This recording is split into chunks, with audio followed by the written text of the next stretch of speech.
So, andito tayo sa Turf Residences Avida Towers BGC to check in your foreclosed condo unit.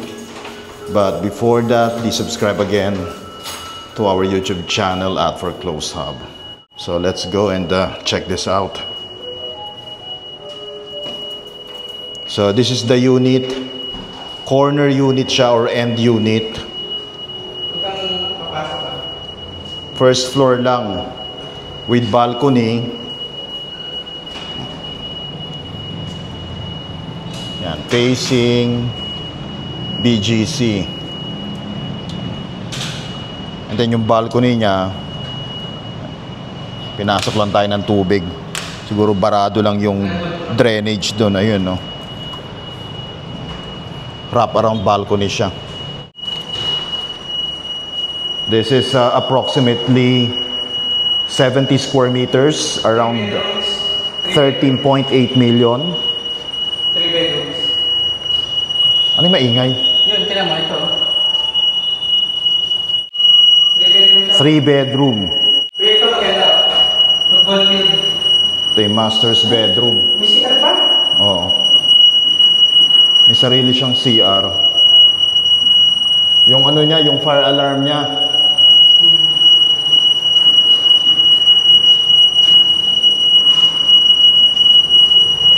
And then yan ang view niya. Patay mo yung ilaw.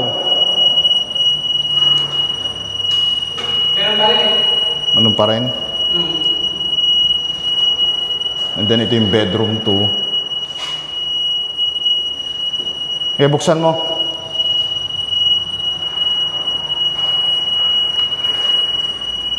Common bathroom.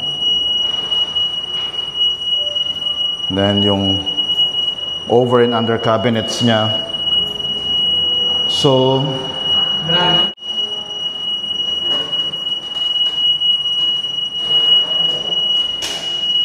the unit is actually in good condition.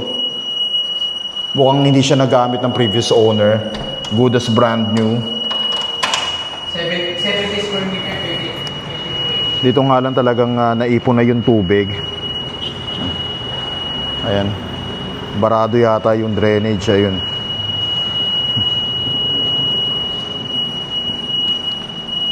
So, this is available in cash or at least 10% down payment and then 90% balance bank financing, exclusive of taxes and fees.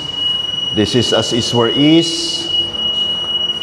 So if you are interested to make a bid or offer, please message us directly.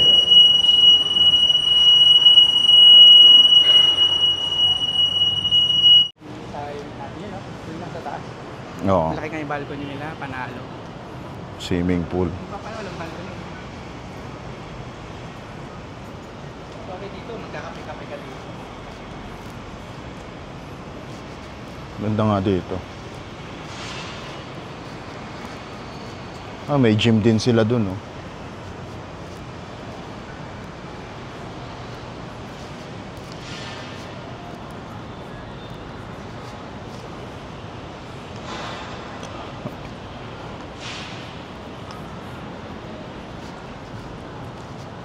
Clubhouse.